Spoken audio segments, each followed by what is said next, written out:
Welcome. In this lesson, we're going to demystify grief. We're going to gain understanding of what grief is, and we're going to debunk some of the myths that surround grief. So what is grief? Well, first look at what is grief versus mourning.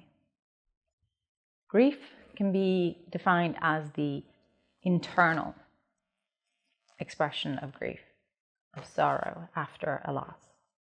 Whereas mourning is the external expression.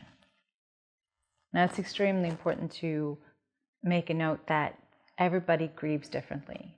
We even mourn very differently. For a few years, I lived in Louisiana, where the act of mourning is a very public act. They parade through the streets with music and dance after a funeral. And it's the act of celebration.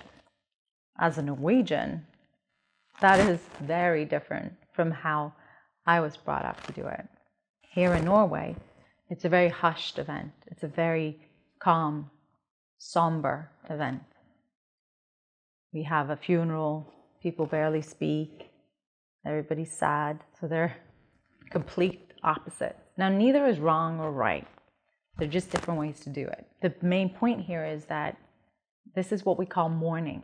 However we choose to show our respect for the deceased, however we choose to show how much we love the person, care for that person, whether it's through song and dance and celebration, or if it's through wearing black and crying. There is no right or wrong, but this is what we call mourning. Grief, on the other hand, is internal. Even though it might show up as crying and anger and many other emotions, it's still the internal experience of the loss that each of us feel individually. Another thing that's important to remember about grief is that grief is not just the traditional, obvious form. When you lose a loved one, the obvious grief is that you are sad about that person no longer being in your life. You're sad and grieving over a lost love. However, there's also something that many call the secondary losses or invisible grief. These are other aspects of grief that come along with it. This is when you're grieving over things that won't happen. In February 2018, my daughter passed away. And one of my secondary losses is the life I was supposed to have was no longer going to happen. Me and my husband had more or less planned out our life with our two daughters, the things we were going to do, places we were going to visit. We imagined our lives in our heads with our daughters going through it, from finishing school, graduations, even walking them down the aisle at the wedding. These are things that suddenly won't happen. And those realizations, those griefs, are very deep within us and very often not visible for other people and often hard to explain and talk about. It's natural and understandable that we grieve the loss. It's natural that I'm sad that I can no longer hold my daughter in my arms. But it doesn't feel as natural to say that, oh, I'm so sad that she won't be celebrating Christmas with us this year, because it feels more self-centric. But it's a very normal and natural part of it. And it's a grief that will stay with you. And that brings us over to some of the myths surrounding grief. Very often, we humans like to look at things in a linear fashion. However, grief is not linear. It will come and go in waves. Sometimes you feel great. You might be smiling and actually be feeling okay. And then all of a sudden, you're down in the deepest pit.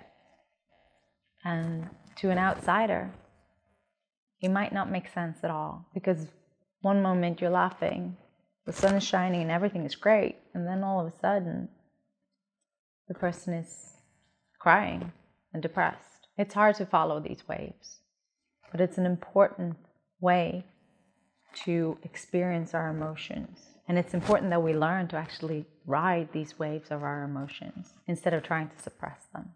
We also like to put time frames on things. How long should it last? How long is it okay to grieve? Well, I want to tell you, there is no time limit. There is no time frame. I, for one, am sure I will always grieve my daughter, but I do it in waves. But it's very natural when we're trying to support someone that we want to see them get better. We want them to be fixed. When I was a little girl, we had a tenant living in the basement apartment in our house. And he was an Englishman who had his own family in UK, but he worked in Norway, so he would travel back and forth. My own parents worked quite a lot, and he was normally at home when I would come home from school. And I got really close to him. To me, to my childish eyes, a very deep, meaningful relationship. When I was about 7 years old or so, he suddenly passed away. And it hit me hard. I was devastated. And this was not something I knew how to deal with. Now, for anybody else, he wasn't my family. But for me, with my 7-year-old brain, I thought of him in my head as my second dad. I can see now why my parents didn't see that and how they couldn't possibly understand it. But that's how profound it was for me. So I was absolutely devastated. And I would cry myself to sleep every night until eventually one night my mom came into the bedroom and she sat down and she said to me, "Tanya, it's been a long time. It's time you stop crying now." So I did. Or more honestly, as she walked out the room, I forced my head into the pillow until I was certain that nobody could hear me. And I continued to cry. I continued doing this until I got so good at crying without crying that no sound would come out. And I wouldn't cry properly again until my daughter died. Now, saying this, I want you to understand that I hold no animosity towards my parents for doing what they did. They loved me, they still do, and they only did what they thought was best. And I love them for that. And this is a problem I see all the time. We haven't been taught how to deal with grief. We haven't been taught how to talk to each other and support each other through it. So we just have to do the best that we can. My parents saw me in pain, and they wanted me to be out of that pain. They wanted it to stop. And as an adult, I can reflect back and say that the relationship I had in my head to this person is probably one of fantasy, but it was my reality. My mom only wanted to help me. She just wanted me to feel better. And I'm sure we've all done this at some point or another, to try and help somebody else feel better, to comfort them and try and get them out of it. But studies have actually shown that when it comes to grief, pressuring somebody to heal is actually bad for us. Now, on the flip side of that, there's also a misconception that we need to be stuck in this horrible state of misery of grief forever in order to properly grieve. Sometimes we feel like if we don't sit and be sad and cry all the time, then we're not respecting the person we lost. This is a delicate balance act that each person has to figure out on their own.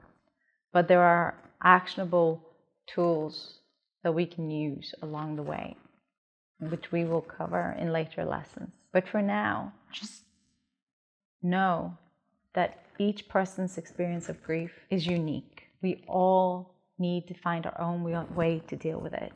There is no right or wrong, but most of the time, we need to give it time. So start by holding space rather than pushing. As your action step for today, I want you to go into the workbook and reflect. I want you to reflect on what stories you hold about grief. When did you get these stories? How did you get these stories? And look at them. Are they working for you? Are these stories that you want to hold on to? Or might it be time to let them go and create new stories? And then if you feel up for it, head on over to the Facebook group and share any insights that you got from this lesson. Stay in touch with each other. Learn to support each other. And finally, I want to leave you with this. Even if time heals our wounds leave deep scars. So embrace your scars, because then you'll heal beautifully.